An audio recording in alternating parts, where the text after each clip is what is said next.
ibadah haji. Nescaya mereka akan datang kepada rumah Tuhanmu dengan berjalan kaki dan menunggang unta yang kurus yang datangnya dari segenap penjuru yang jauh. Bulan Zulhijjah mengandungi beberapa keistimewaan.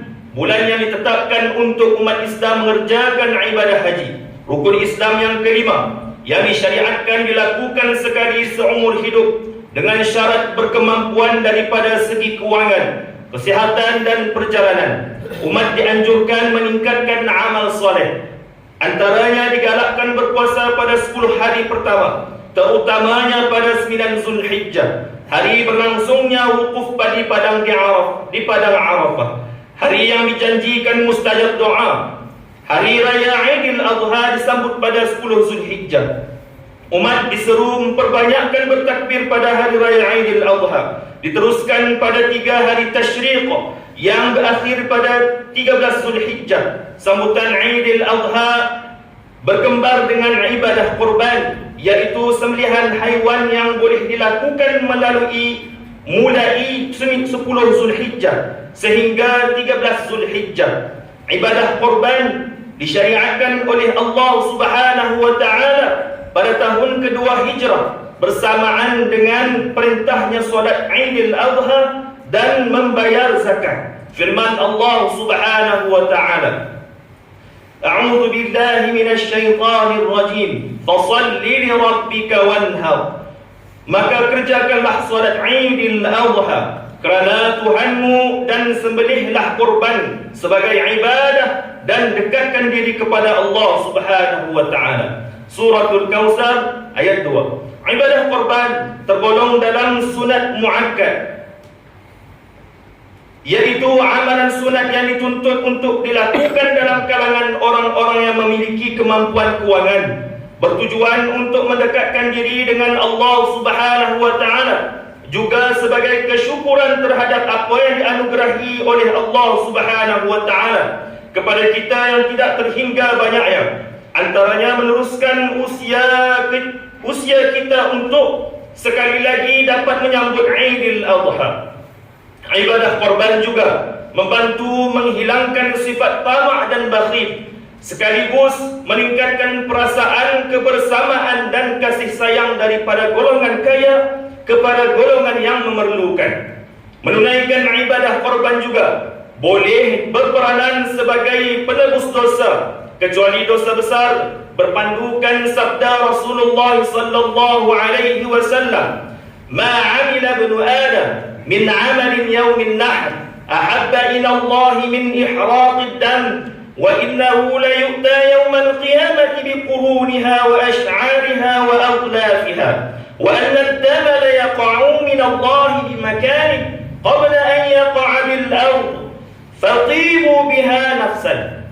Tidak ada satu amalan yang paling dicintai oleh Allah Subhanahu wa taala daripada Bani Adam ketika Aidil Adha selain menyembelih haiwan korban. Sesungguhnya haiwan itu akan datang pada hari kiamat sebagai saksi dengan tanduk, bulu dan kukunya. Dan sesungguhnya darah haiwan korban telah terletak di satu tempat di sisi Allah Subhanahu wa taala sebelum mengalir di tanah. Kerana itu bahagiakan dirimu dengannya. Riwayat At-Tirmizi. Allahu akbar, Allahu akbar, Allahu akbar walillahil ibadah haji. Nescaya mereka akan datang kepada rumah Tuhanmu dengan berjalan kaki dan menunggang unta yang kurus yang datangnya dari segenap penjuru yang jauh.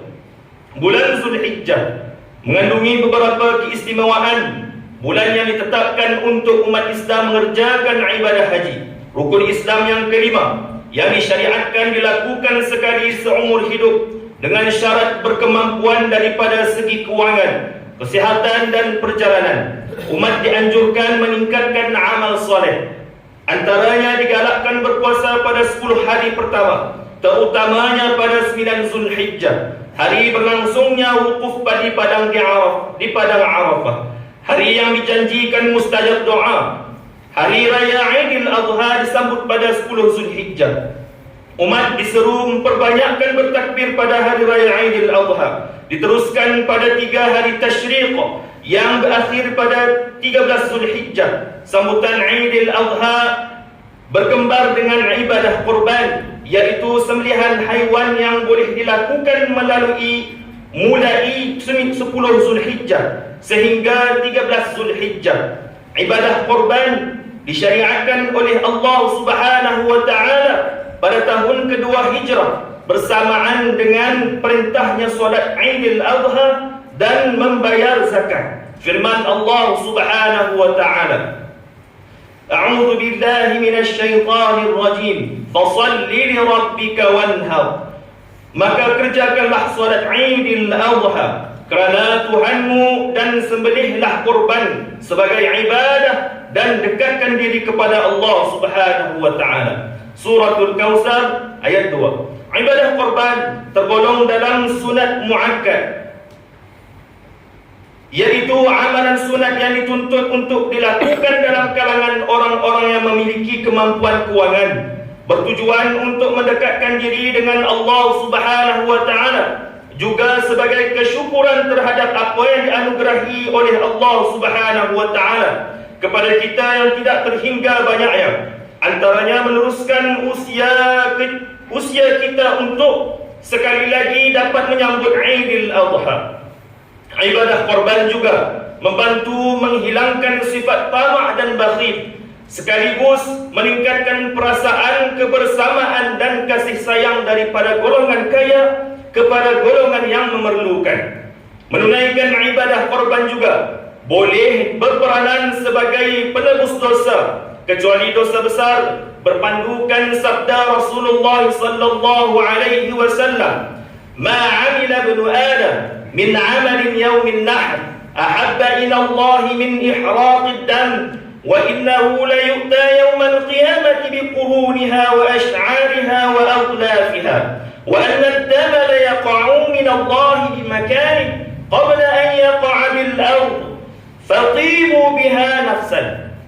Tidak ada satu amalan yang paling dicintai oleh Allah Subhanahu wa taala daripada Bani Adam ketika Aidil Adha selain menyembelih haiwan korban. Sesungguhnya haiwan itu akan datang pada hari kiamat sebagai saksi dengan tanduk, bulu dan kukunya. Dan sesungguhnya darah haiwan korban telah terletak di satu tempat di sisi Allah Subhanahu wa taala sebelum mengalir di tanah. Kerana itu bahagiakan dirimu dengannya. Riwayat At-Tirmizi. Allahu Akbar, Allahu Akbar, Allahu Akbar, walillahi